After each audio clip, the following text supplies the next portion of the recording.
Up next on End of the Day Beer Review, we're going to be looking at Midnight Star in 3D, an Imperial Stout by Gusto Brewing. Check it out. Hi everybody, it's Rich and welcome to End of the Day Beer Review. And today, I'm going to be looking at Midnight Star in 3D. This is an Imperial Stout that was put forth by Gusto Brewing Company. And real quick, I just want to say I'm going to be dropping another video at the same time as this review. And that is an interview with Zach, one of the owners of Gusto Brewing. He was kind enough to sit down with me and we chatted. And this is going to be a couple-part interview because I don't want to make it too long, like people to check it out. But it was a great conversation about the beer he brews and beer brewing in general, and really the appreciation of beer. With that in mind, excuse me.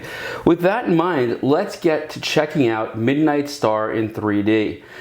Now, this is a Imperial Stout. It is 9% ABV, and it is an Imperial Stout brewed without their coffee and vanilla.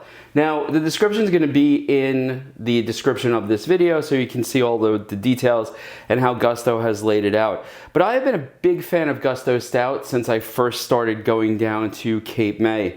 So I was really excited when they came out with this. I love the can art on this one as well.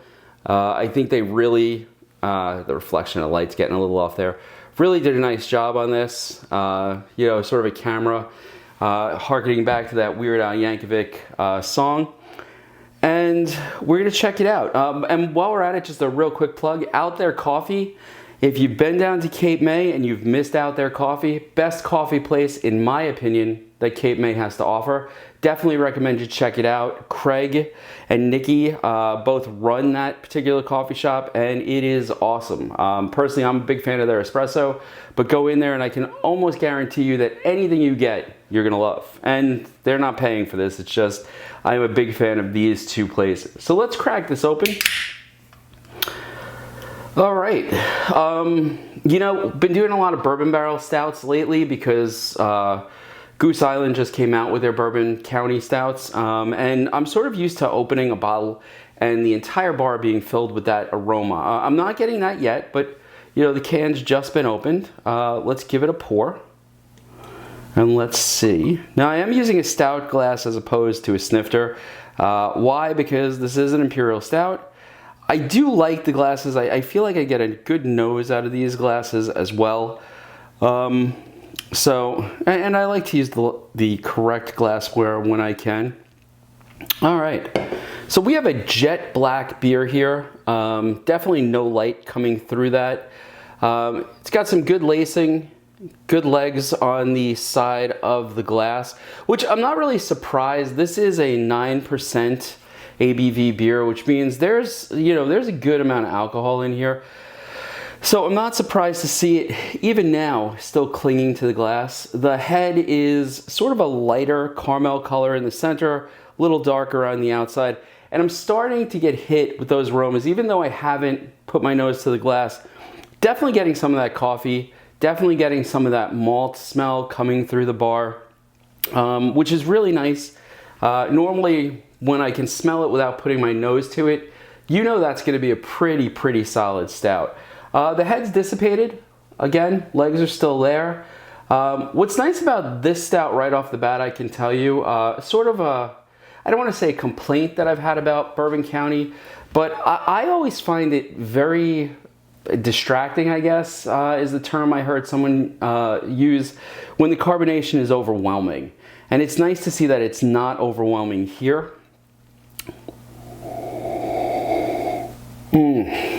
And you know, again, I'm a fanboy of Gusto, so I'm not surprised. The nose on this is wonderful. It's also pretty complex.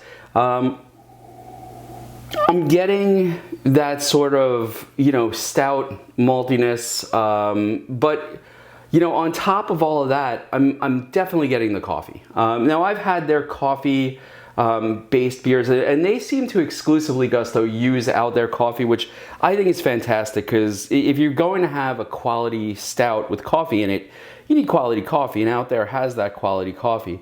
So I'm getting that coffee. I might be getting a little bit of vanilla, but I'm not 100% sure. Yeah, I'm getting, again, definitely the coffee aroma is I don't want to say overwhelming, but it's definitely sort of the dominant note to this nose. You've got that maltiness of the stout. It's a really solid nose on this. But you know, what it all comes down to really is, how does it taste? Let's give it a try.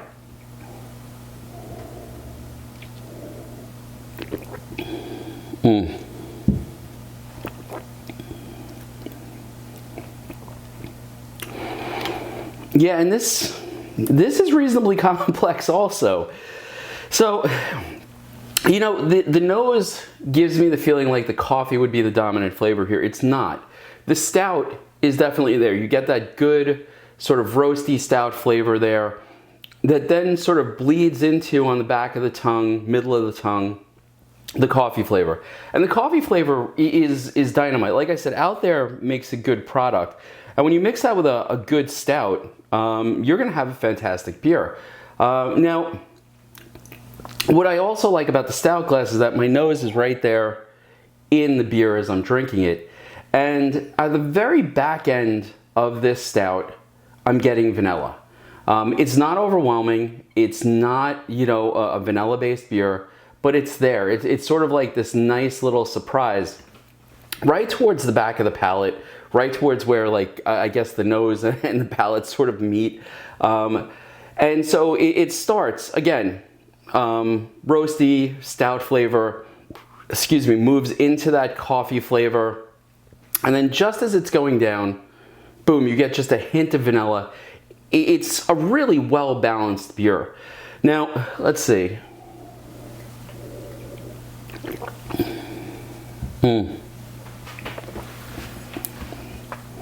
Yeah, and that little bit of vanilla just pops on the back of the tongue, which I really like. It's sort of a nice little surprise that's sitting there as you drink the beer, and with every sip it's there. So it's forward enough that it's there and you can appreciate it, but it's not so forward that you're going to lose the coffee or you're going to lose the stout. And I have to tell you the truth. I drink my coffee black, no sugar, no milk. And you know, like, to me, that's the way coffee tastes best. So I never want the coffee flavor to be overwhelmed by, you know, something else that's going to come in and be like overly sweet or dessertish. So I like that. I also want to say, and I don't think it's intended, and maybe it's just my palate when drinking stouts, but I want to say I'm getting just a hint of chocolate on the front end also.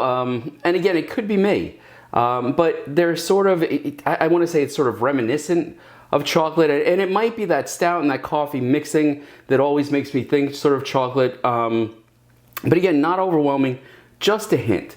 So like I said, it's a pretty complex beer. The mouthfeel is great. It's not syrupy. It's not super viscous. It's actually, you know, it coats the tongue. It allows the flavor to sit on the tongue and sort of play around a little bit. And then you're ready for your next sip.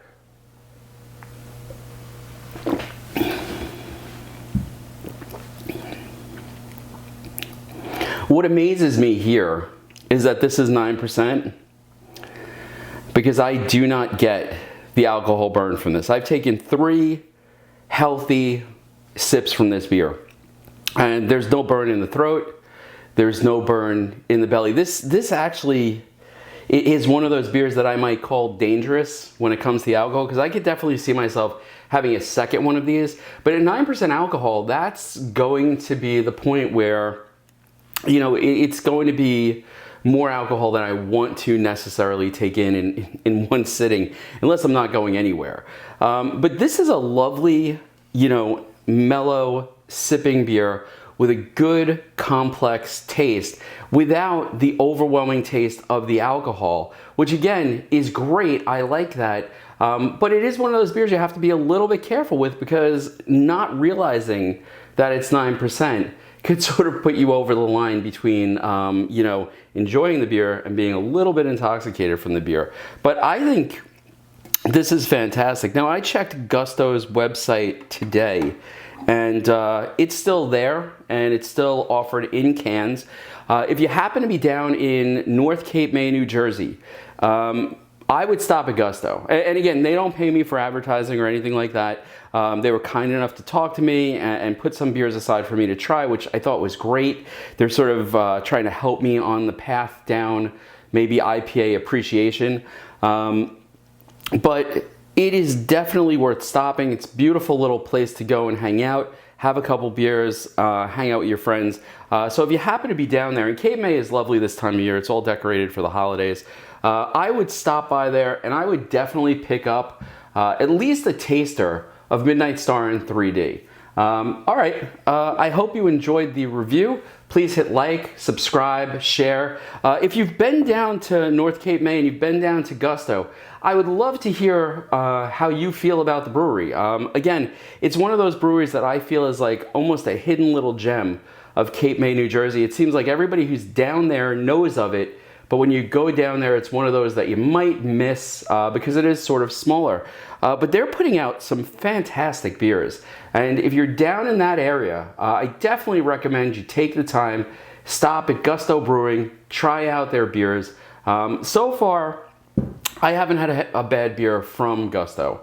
And I'm gonna sit, enjoy the rest of this one. Y'all have a good day, and I'll see you in the next episode. Cheers.